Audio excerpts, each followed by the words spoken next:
আসসালামু আলাইকুম। সিএসি ফ্যামিলির পক্ষ থেকে তোমাদের আবারও স্বাগতম জানাচ্ছি। আমি রুহুল আমিন। পূর্বের লেকচার ভিডিওতে আমি তোমাদেরকে তুল্য ভর নির্ণয় এবং আণবিক ভর নির্ণয় করা শিখিয়েছিলাম।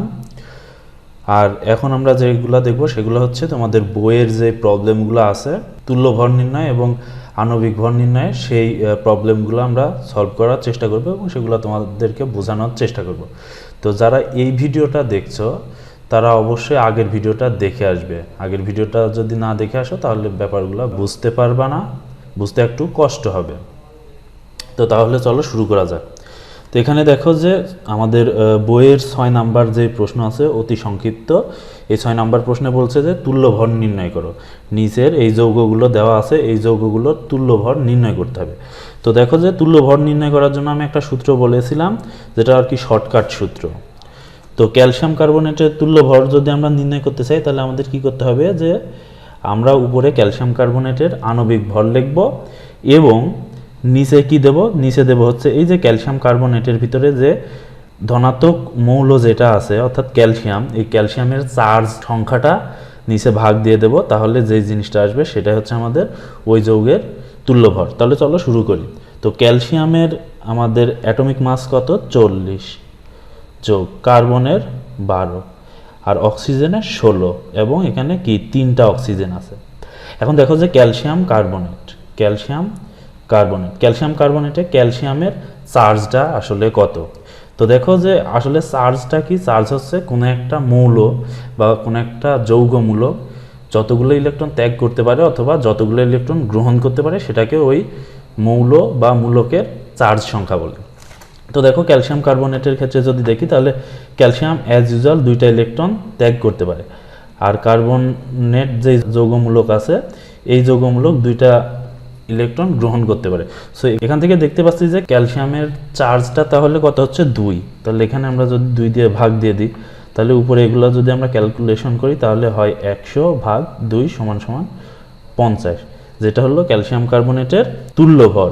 এখন HNO3 ক্ষেত্রে যদি আমরা তুল্য ভর নির্ণয় করতে চাই তাহলে হাইড্রোজেন কত, হাইড্রোজেনের 1 প্লাস নাইট্রোজেন কত, নাইট্রোজেনের 14 প্লাস অক্সিজেন 16 গুণিত অক্সিজেন আছে কয়টা, 3টা, ভাগ নিচে কত দেব, এখানে ধনাত্মক মৌল হচ্ছে হাইড্রোজেন এবং এই যদি আমরা এই যৌগটার ভিতর যদি আমরা হাইড্রোজেনের চার্জ নির্ণয় করি তাহলে হাইড্রোজেনের চার্জ হচ্ছে 1, এবং এটা যদি আমরা ক্যালকুলেশন করি তাহলে পাবো 63, যেটা HNO3-র তুল্য ভর। তো H2SO4 এরটা দেখি আমরা, হাইড্রোজেন 1 গুণিত 2 যোগ সালফার 32 প্লাস অক্সিজেন হলো 16 গুণিত 4 ভাগ, এখানে দেখো হাইড্রোজেন H2 আছে। তো অ্যাজ ইউজুয়াল আমরা কি জানি, হাইড্রোজেনের চার্জ হচ্ছে 1, আর এখানে যেহেতু 2টা হাইড্রোজেন আছে সো কি হবে, হাইড্রোজেনের চার্জ কত হয়ে যাবে, টোটাল চার্জ 2 হয়ে যাবে। আর এগুলা যদি আমরা ক্যালকুলেশন করি তাহলে কত হয়, 98 ভাগ 2 ইকুয়াল টু 49, যেটা সালফিউরিক অ্যাসিডের তুল্য ভর। সোডিয়াম কার্বনেটের ক্ষেত্রে সোডিয়াম কত, সোডিয়ামের হচ্ছে 23 গুণিত 2, যেহেতু 2টা সোডিয়াম আছে, তারপর কার্বন 12 প্লাস 16 ইন্টু অক্সিজেন আছে আমার কয়টা, 3টা, ভাগ এখানে আমাদের ধনাত্মক মূল্য কি সোডিয়াম, তাহলে সোডিয়ামের চার্জ কত, সোডিয়াম একটা ইলেকট্রন ত্যাগ করতে পারে অর্থাৎ সোডিয়ামের চার্জ 1, আর এখানে আছে কয়টা, 2টা সোডিয়াম, তাহলে ধনাত্মক মৌলের চার্জ সংখ্যা কত, 2 হবে। তাহলে এখানে থেকে আমরা কত পাই, 106 ভাগ 2 53, যেটা সোডিয়াম কার্বনেটের তুল্য ভর।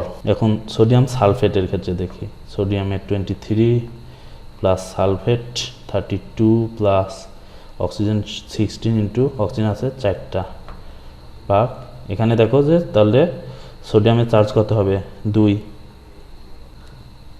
এখানে টোটাল 142 ভাগ 2, একে যদি আমরা 2 দিয়ে ভাগ দিই তাহলে 71।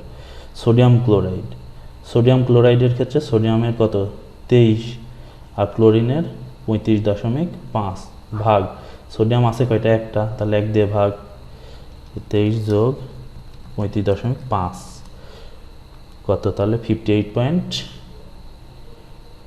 5। এবার ক্যালসিয়াম হাইড্রক্সাইড, তো ক্যালসিয়ামের কত, ক্যালসিয়ামের 40 যোগ 2 আছে, তাহলে 2 গুণিত অক্সিজেন কত 16 যোগ হাইড্রোজেন 1 ভাগ এই জায়গায় দেখো যে ক্যালসিয়াম, তাহলে ক্যালসিয়ামের চার্জ কত, ক্যালসিয়ামের চার্জ 2, তাহলে এটা যদি আমরা ক্যালকুলেশন করি 74 ভাগ 2 ইকুয়াল টু 37, যেটা ক্যালসিয়াম হাইড্রক্সাইডের তুল্য ভর। তারপর দেখো 33 নাম্বার প্রশ্ন যদি আমরা দেখি, আমাদের বইয়ের 33 নাম্বার অতি সংক্ষিপ্ত প্রশ্নে H2SO4 ও ক্যালসিয়াম কার্বনেটের তুল্য ওজন নির্ণয় করো। তো দেখো যে এগুলো আমরা অলরেডি করে ফেলছি, যেগুলো অলরেডি করে ফেলছি সেগুলো বারবার করার কোনো প্রয়োজন নেই। H2SO4, এই যে দেখো H2SO4 এর তুল্য ভর হচ্ছে 49 এবং ক্যালসিয়াম কার্বনেটের তুল্য ভর কত, এই যে 50। এখন এখানে সোডিয়াম কার্বনেট, তো সোডিয়াম কার্বনেটের আণবিক ভর ও তুল্য ভর নির্ণয় করতে বলছে। এখানে জাস্ট কিছুই না, আলাদা আলাদাভাবে আণবিক ভর ও তুল্য ভর নির্ণয় করতে হবে। তো আণবিক ভর কিভাবে নির্ণয় করতে হবে, সোডিয়ামের কত 23 গুণিত 2 যোগ কার্বন কত 12 যোগ অক্সিজেন 16 গুণিত 3, এটা সমান কত হবে 106। তাহলে তুল্য ভর ইকুয়াল টু কী হবে 106 ভাগ, এখানে কি ধনাত্মক মৌল সোডিয়াম, আর সোডিয়ামের চার্জ কত 2, তাহলে 2 দিয়ে ভাগ দিয়ে দিলাম, কত হলো 53। এই যে পূর্বে আমরা কিন্তু এটা ক্যালকুলেশন করেছিলাম। তো এখন আরও কিছু প্রবলেম আমরা এখানে আরও আছে, যে 40 নাম্বার প্রবলেমে কী বলছে H2SO4 এর আণবিক ওজন। তো আণবিক ওজন নির্ণয় করার ফর্মুলাও আমরা জানি, হাইড্রোজেনের কত, হাইড্রোজেনের অ্যাটমিক মাস হচ্ছে 1 গুণিত কত 2টা হাইড্রোজেন আছে প্লাস সালফারের কত 32 যোগ অক্সিজেন কত 16 এবং অক্সিজেন আছে কয়টা 4টা। তাহলে এটা যদি আমরা সবগুলো যোগ করি তাহলে কি হবে 298, যেটা আমাদের অ্যান্সার। সোডিয়াম হাইড্রক্সাইড H2SO4 এর তুল্য ওজন। তো দেখো যে এখানে H2SO4 এর তুল্য ওজন কীভাবে নির্ণয় করতে হয় বা কত হয়, এটা আমরা পূর্বে অলরেডি করে ফেলছি। আমরা এখন সোডিয়াম হাইড্রক্সাইডের ক্ষেত্রে দেখি। তো সোডিয়াম হাইড্রক্সাইডের তুল্য ওজন নির্ণয় করার জন্য সোডিয়াম কত, সোডিয়াম হচ্ছে 23 প্লাস অক্সিজেন কত 16 যোগ হাইড্রোজেন 1 আর ডিভাইডেড বাই এই যে এখানে সোডিয়ামের এখানে চার্জ কত আছে 1, তাহলে এখানে 1 কত হবে 40। এখানে দেখো অ্যামোনিয়াম হাইড্রক্সাইডের আণবিক ওজন নির্ণয় করতে হবে, আণবিক ওজন। সো দেখো তাহলে কত নাইট্রোজেন 14 যোগ হাইড্রোজেনের কত, হাইড্রোজেনের হচ্ছে 1 আর হাইড্রোজেন আছে 4টা, অক্সিজেনের কত 16 যোগ হাইড্রোজেন কত, হাইড্রোজেন 1, এখানে যেহেতু একটা আছে। সো এগুলো এখন আমরা যোগ করে দিই 35।